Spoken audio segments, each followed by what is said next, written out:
So this morning we're going to continue through the book of Matthew. We're in chapter 10. If you want to get there, we're going to start to look at verses 27 through probably 34-ish, somewhere around there. How many of you are ready for coffee?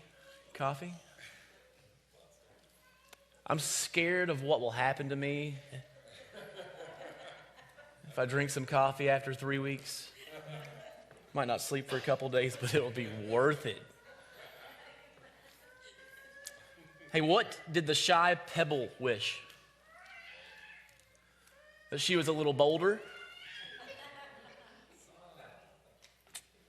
Which state has the smallest soft drinks? Minnesota?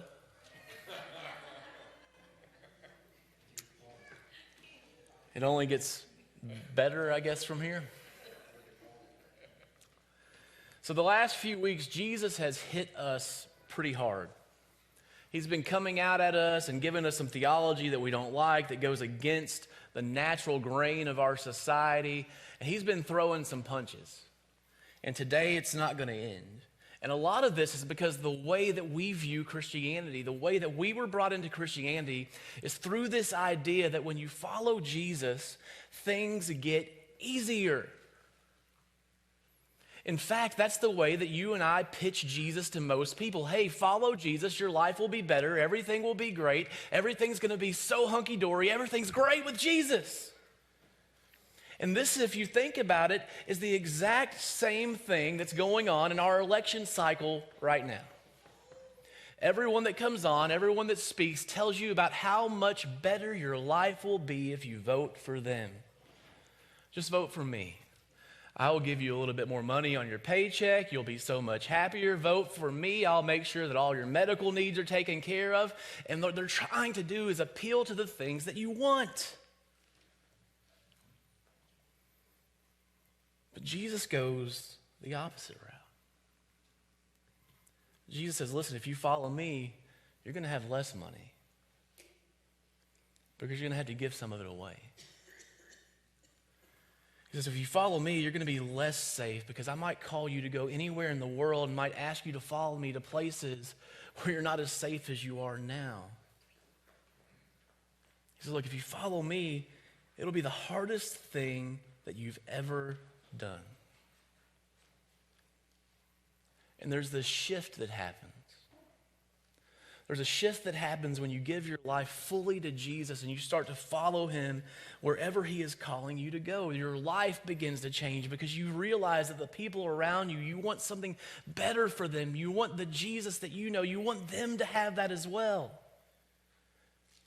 And I grew up in church, but I remember very clearly when I fully gave my life to Jesus and I started following him, I started to change the way I thought. My worldview began to change. The things that I had learned growing up and the views that my parents taught me that I thought the world was supposed to be, my views started to change. The things that I listened to started to change. I began to question everything that I saw, everything that I listened to, wondering if it was doing the right thing, if I was honoring God in all that I was doing. I wanted nothing more than to share Jesus' love with everyone around me. And when you begin to do that, the world begins to push back. The friends that you have start looking at you differently. They wonder why you're not doing the same things that you used to, why you're not hanging out with them anymore. And the world becomes a little bit more complicated.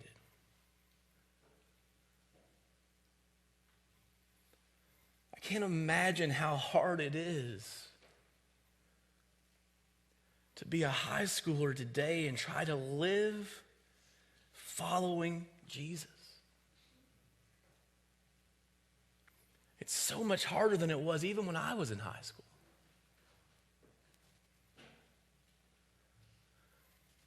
So much more access to things that I could have never even dreamed of. And today what we're going to be looking at and what Jesus is going to be addressing is he's going to be answering this question about fear. See, whether we like to believe it or not, most of us, we live in this life of fear. It's what leads our life. It's what guides us. It's what makes us go places. It's what makes us make decisions. And this morning, I'm going to start with what I would normally put at the end. You know, pastors, we normally like to save the real deep thing, the thing that hits you the hardest for the very end of the message, to make you just go out feeling either really great or make you feel really bad and realize that you got to decide something different. But this morning, I want to start there. And then I want to lead us to how we get there. So up front, we're going to look at this. We're going to look at verse 33 of chapter 10. And it says this, "But whoever denies me before men, I will also deny before my Father who is in heaven." And look, somewhere along the way, you and I have this idea that when Jesus says we deny him before men, what we think is you have to actually say those words. I deny Jesus Christ as my Lord. But it's not like that. We deny him in our work life, in the way we handle the people around us, in the way that we work. We deny him in our businesses, in the way we react with customers, and the ways that we do things. We deny him publicly before people because we don't speak of the truth and the reality of what we believe.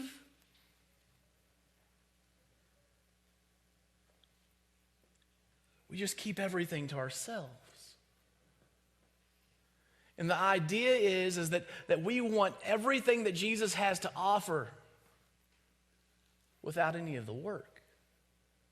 We want all of Jesus' blood and everything that he has to give us and everything that it atones for, but all the work and the discipleship and the leadership that comes from that, we want no part of it.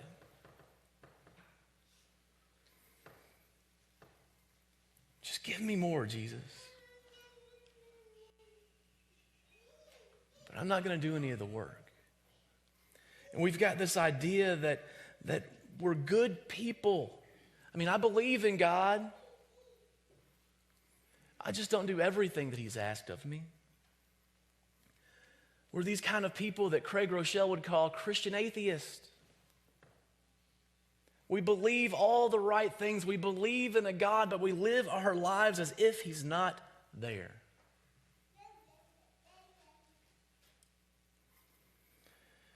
Dallas Willard said this when it comes to wanting all of Jesus' blood and not wanting to do any of the work. He said this, in effect, this says to Jesus, I'd like a little of your blood, please, but I don't care to be your student or have your character.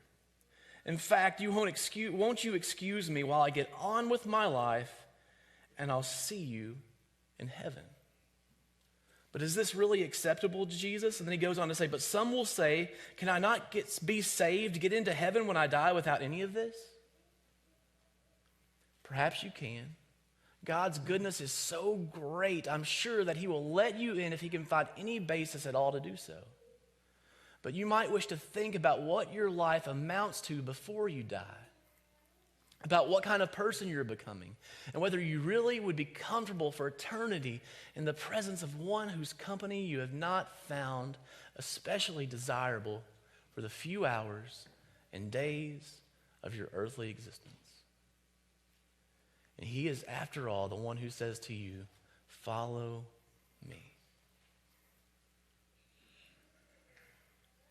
We walk through this life and people say, man, I can't wait to go to heaven.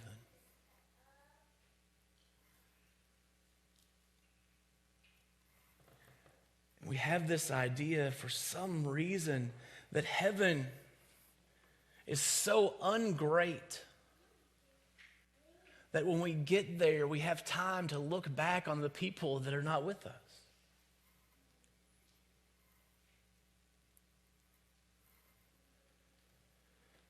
And I think you want to go to heaven, that's great. Well, how's your prayer life? And people say, man, I don't do that. I've got no time for prayer. I'm a really busy person. So you want to spend eternity with a person that you have no time for on earth.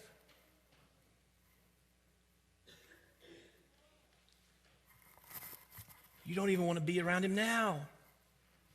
No spiritual growth, no discipleship. We just want the reward.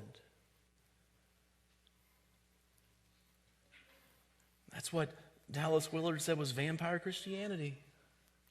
Just give me the blood and nothing else. But how do we get there?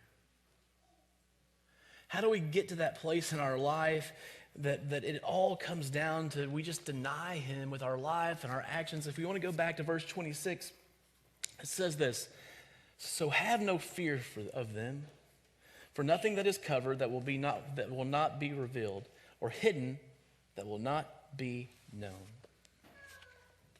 And listen, we have this idea that we should be afraid of people and the things that they'll say, and they're going to start pushing back against you. But listen, if you say that you believe that life starts at conception, people are going to push back against you. Like if you say that you truly believe that life begins at conception, the people in this world are going to push back and say, you're crazy. And Jesus says, don't fear. And there are people in this world who say they can't follow Christianity because it's not practical. And he's about to give us the greatest lesson that anyone in this world would need to know as he's teaching us about fear. I read somewhere this week that over 60% of doctors' visits are anxiety and stress related. Over 60%. And in this story, he's going to give us this lesson and he's going to teach us. And he's going to say 3 times, don't fear. So where does fear come from? If you go all the way back to Genesis 1, 2, and 3, fear came from sin. God created everything.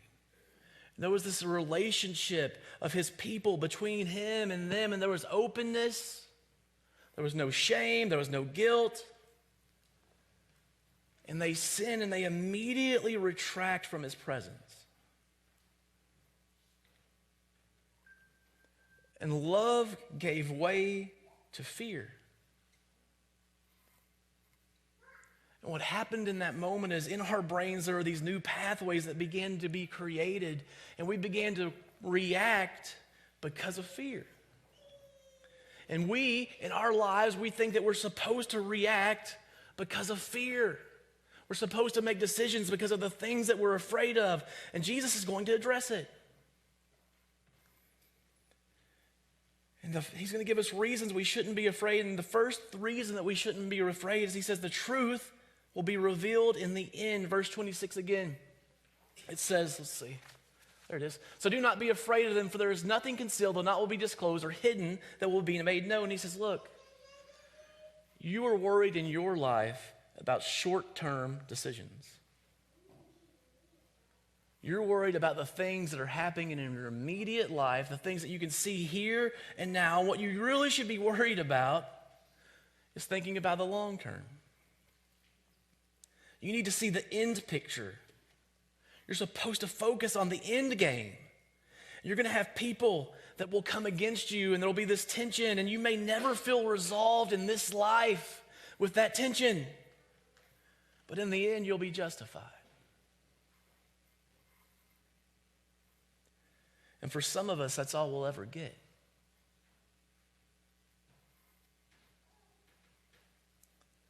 And this is where the prosperity gospel gets it wrong. For some of us, they're trying to say that we won't get sick, or we won't be hurt, or we won't ever be poor. And Jesus says, no, that will all probably happen at some point. You probably will get sick. Bad things are going to happen.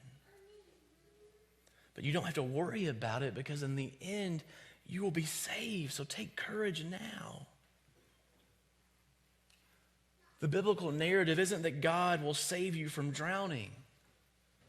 But if you do, you're still safe and you will become justified in him. We have to view this in the long term. And this is the exact same thing that you do in marriage counseling.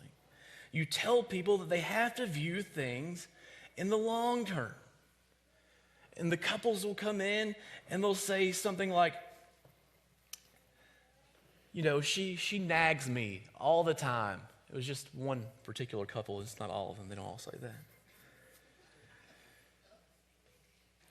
And she's always saying, well, he never listens. And what you have to make people realize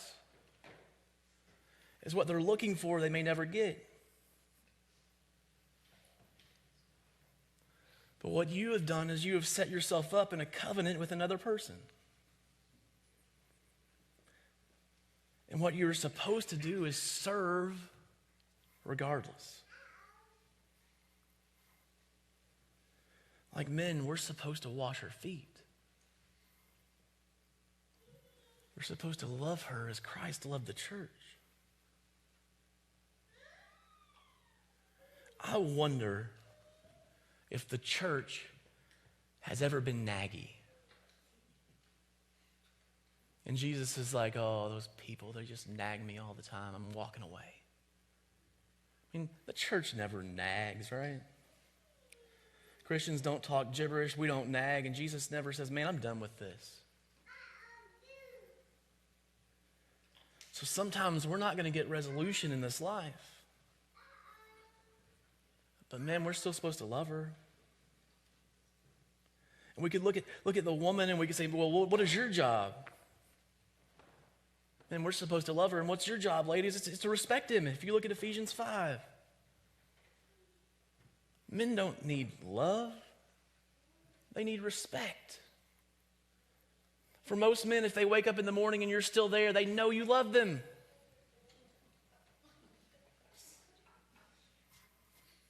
Right? We're good. Tell him he's good at what he does.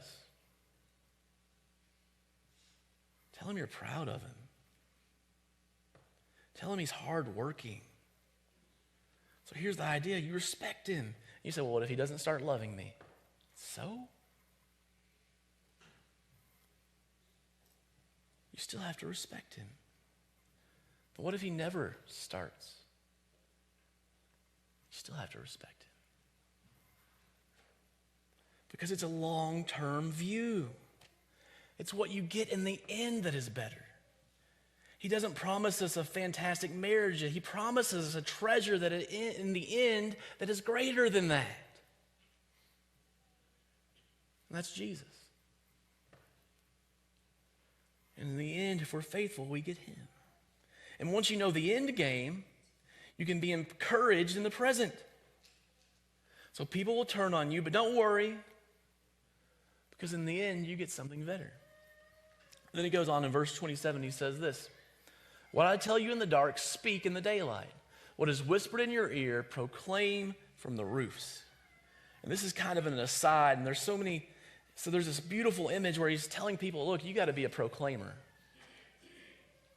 You have to be a proclaimer. He's saying there's no secret part of the gospel. There's nothing that I've told you in the gospel that you're supposed to keep to yourself. And if you believe the gospel is true, what you're supposed to do is you're supposed to tell people about it.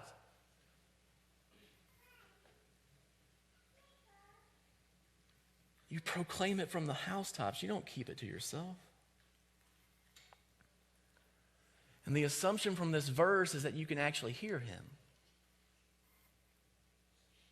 Like you get alone in the room and you can hear him over all the issues in your life. Like when there's so much noise in your life and the world is crushing in on you, you can still hear his voice.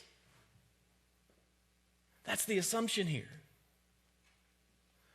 When our kids and we go out, I've got a lot of kids, you guys know that, but when we go out and maybe we get split up or I go to get some coffee and they're shopping in Target and I come back and I look for them, I'll just walk through the store and I'll say, Marco! If my kids hear me, they say, Polo! And I know where to go. And the key is they know my voice. When I say, Marco, they know it's Dad. No matter how many people are around, they know it's me because they've spent time with me. They live with me. And we are supposed to be so close to God that when he calls out, we can still hear. We can still hear him.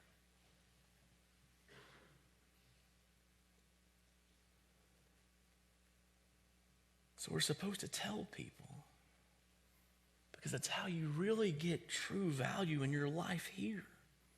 All right, then verse 28, it goes on. It says, do not be afraid, this is the second time, of those who kill the body, but cannot kill the soul. Rather, be afraid of the one who can destroy both soul and body in hell. So his whole idea is we are not to fear because our eternal destiny is secure in him. He's saying we fear the wrong stuff. Like, we fear a plane crash.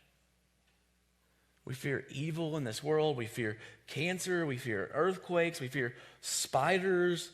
And we have all this stress. He's saying, look, the one thing that you should be fearing, you don't. Which is God.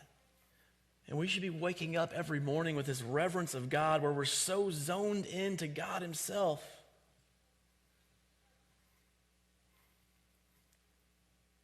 And we wake up with this fear to make sure we get as much godly stuff in as we can.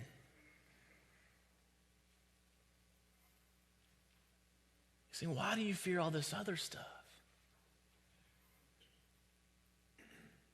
Why do you fear everything else?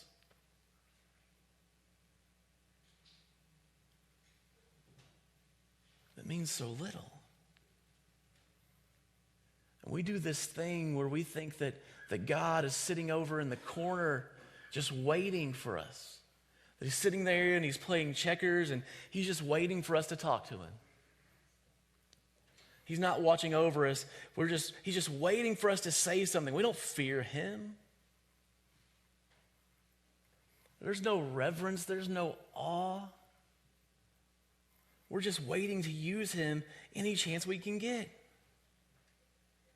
And Jesus said, look, take all the attention you're giving your job, your mortgage, your kids, and put it all on him. He's the only one that has control of every part of you, your body and your soul. He's the one that you should be giving your attention to. We fear man and circumstance more than we do him. Hugh Latimer was a pastor, and he preached to Henry VIII, and he was about to give this message. And people came up to him, and they said, look, you got to be careful what you say. Because if you say the wrong thing, the king will just have you killed. And he began to think about it. And he started to write this message, and he's like, I can't do that, because if I say the wrong thing, he'll kill me. And then he said, but wait a minute. The King of Kings is in the same room. He said, even when I'm there, even when I'm with him, the King of Kings is in the room with us. And I have to be more fearful of him than this man. And he proclaimed it enough that he got burned at the stake. And do you think in that moment that God said, oh man, what a loss?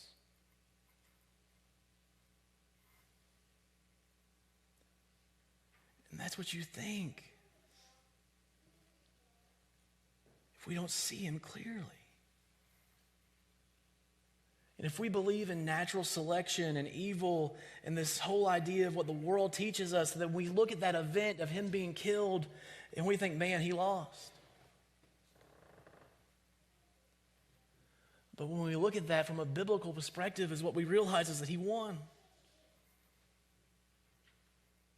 He got the eternal. And here's the third reason we should never fear.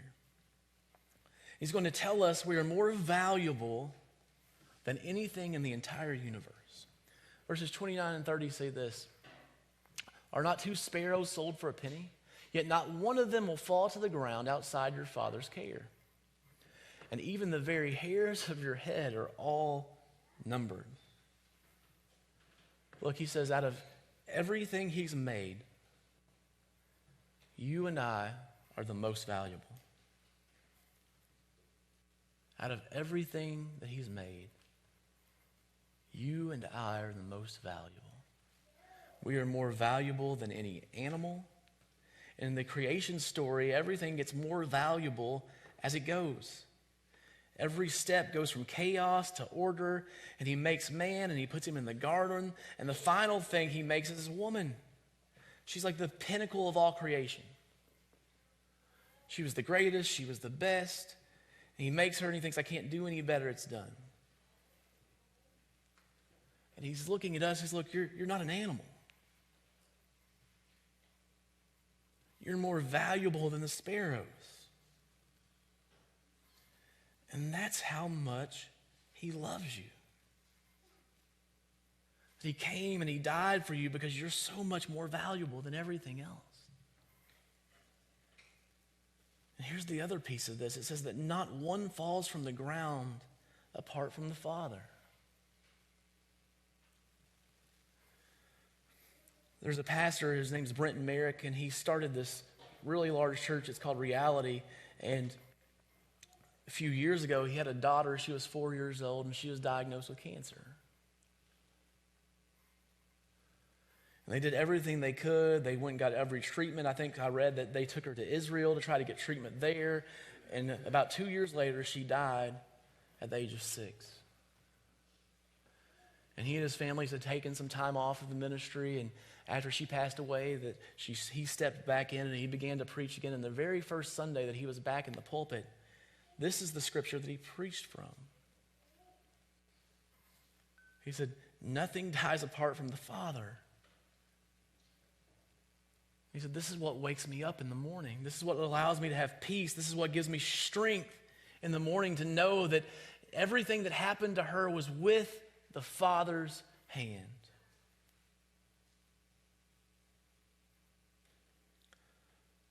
Let's look at verse 30 again. He says, are not two sparrows yet not, wait. And even the very numbers of your head are all numbered, is what verse 30 says. Even the very numbers of your head are numbered. How many of you, just by a show of hands, have ever sat down and counted the number of hairs on your child's head? Any of you? When my kids were first born, you could have done that because they had like 2. But none of us do that. And here's the crazy thing. You could if you wanted to. I looked it up, and then the average amount of hairs on a person's head is 140,000.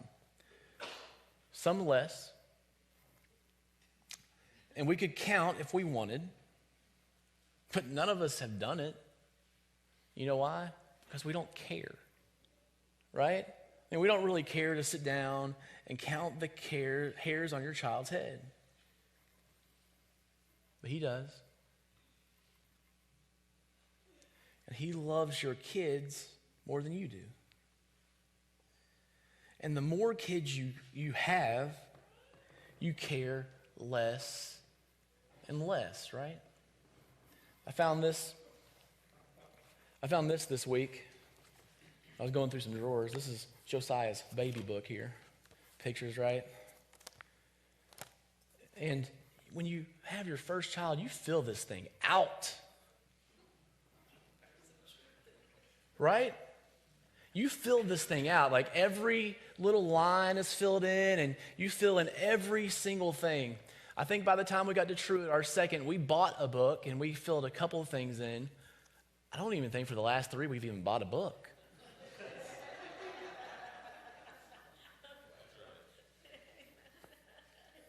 I mean, life gets in the way, I guess, but you just care a little bit less and less. It's not that you love them any less. I mean, you still love them as much as the first one.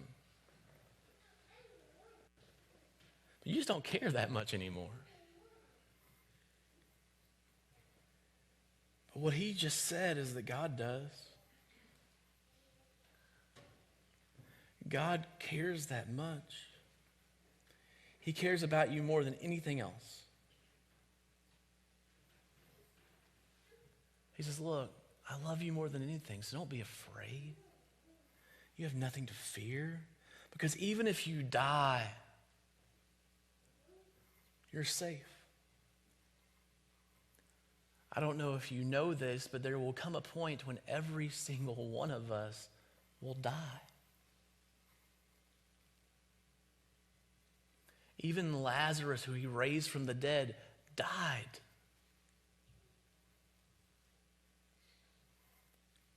It's undeniable, unless he returns before that happens. But what he's saying is, look, not a single sparrow falls to the ground outside of my hand.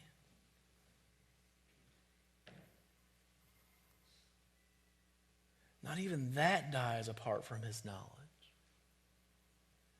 Let alone you and I, who are much more valuable. There's never been a time when something happened and God said, oh man, I didn't know that.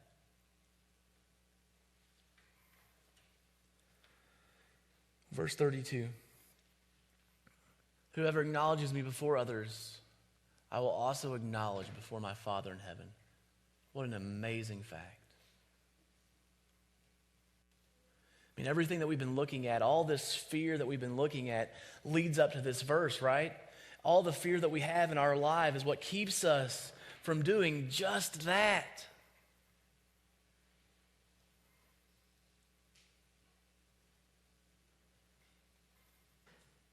And this is the encouraging side. He's saying, look, if you acknowledge him, if you live your life in a way that glorifies him and it acknowledges him and all the things that you do, on the final day, he'll go to bat for you.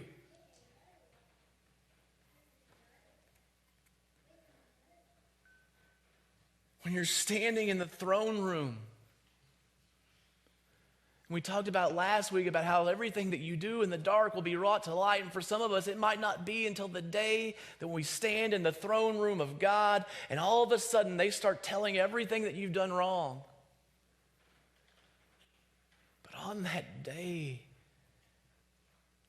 if you have acknowledged him in all that you do, Jesus will say, wait a minute, that's mine. He's mine. I paid for every bit of that.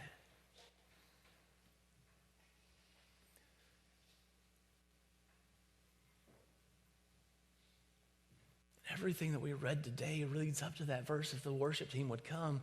It teaches us to not be afraid.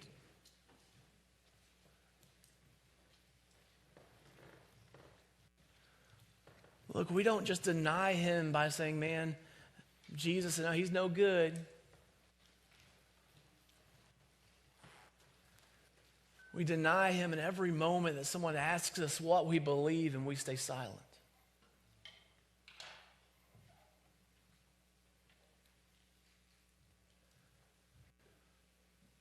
Man, we deny him every time we see a person in need and we just walk by.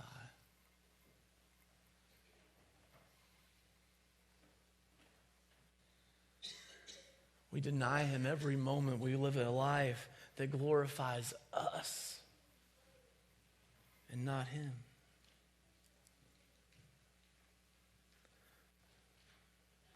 The question today is, are you going to allow fear to rule your life? Or are you going to step out into the calling that God has given you, that he's given me, and trust that he will be with you every step of the way? Will you stand with me?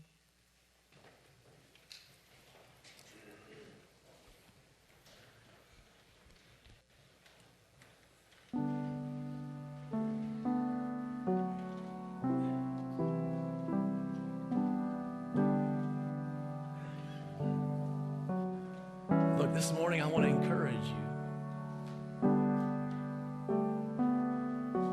And this will be a really weird way to encourage you, but I want to encourage you and let you know that someday you're going to die. It's encouraging, right? You can't get around that.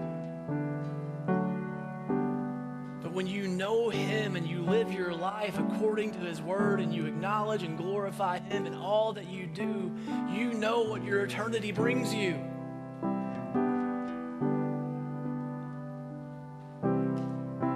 And when you know that, there's nothing that anyone in this world can do to you to take that away.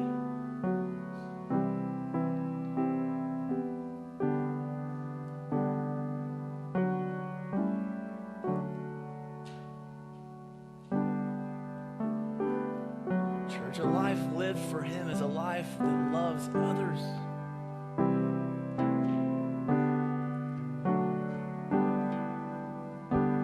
This morning I want to encourage you that every time the enemy tries to throw something in your face that makes you afraid, to rest in his peace. Will you pray with me this morning? Father, we thank you.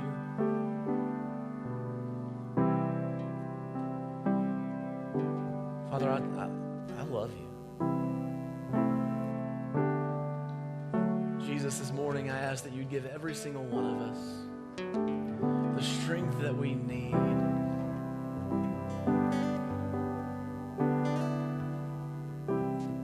to stand in the face of adversity in this life. Lord, that when we feel you calling, when we feel you prodding our spirit to speak, to stand up, to give,